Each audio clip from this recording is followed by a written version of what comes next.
James André has been following the situation from Tel Aviv, and we can speak to him now. Hello to you, James. The situation at Al-Shifa was already dire and chaotic. What more do we know about the ordered evacuation of the hospital? Well, it's very difficult to understand exactly what happened at Al-Shifa Hospital this morning. As you pointed out, there were reports that the hospital staff was given 1 hour to evacuate the whole building by the Israeli army. Now, the Israeli army denies that. What we've been hearing is the following. A journalist inside Al-Shifa, a journalist for the AFP news agency, translated what he heard over loudspeakers saying that indeed the hospital was given 1 hour to evacuate absolutely everyone from the compound.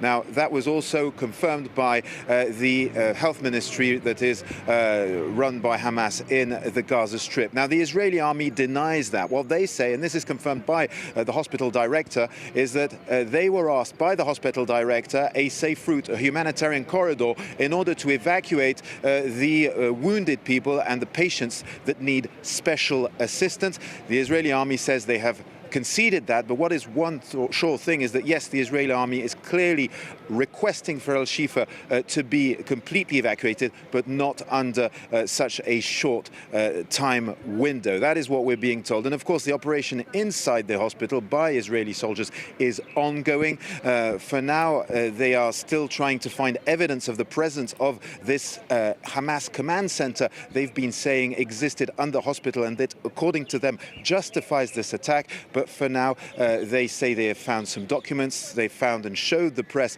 some light weapons and explosives, but small quantities of them, and then documents. That's as much proof as they've managed to present to the international community for now. Meanwhile, James, in Younis, the largest city in southern Gaza, what can you tell us about the situation there? Now, Younis was bombarded this morning was struck by an Israeli plane, a strike that killed 6 people, according to the director of a local hospital and authorities in the Gaza Strip run by Hamas.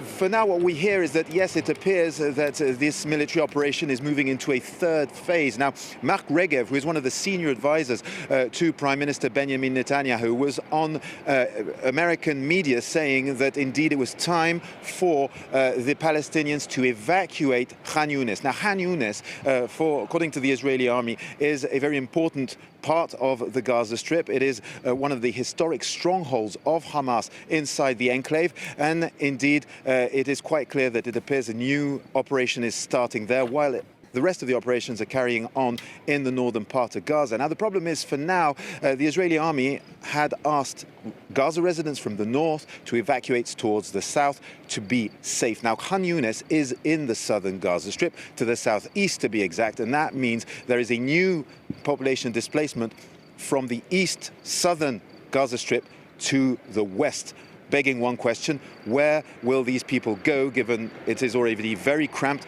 The humanitarian situation in southern Gaza is catastrophic, we've been told, water evacuation systems overflowing, lack of drinkable clean water, lack of food. Shops are now running out of food, humanitarian agencies as well. So it is a dire situation in this part of the Gaza Strip. And James, what can you tell us about the 2-day communications blackout ending in Gaza?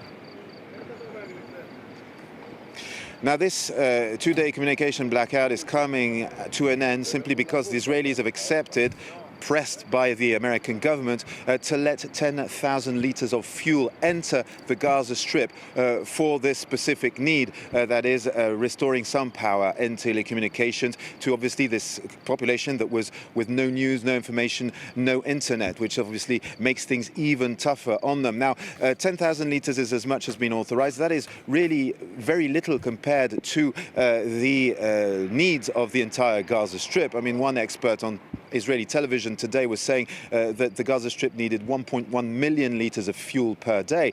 But it is already that. And then in a separate development, the UN has been requesting from the Israelis authorization to take fuel inside the Gaza Strip to carry on with humanitarian operations. Well, the Israelis have accepted to let 60,000 litres of fuel enter the Gaza Strip for the UN. Now, the Israeli army and the Israeli government, their objective is to make sure the fuel isn't diverted and used for military operations by Hamas. This is why they're only letting a very small quantity enter and really checking who actually gets that fuel. But yes, from now on, they've announced it would be 10,000 litres per day, which should be enough for at least some telecommunications.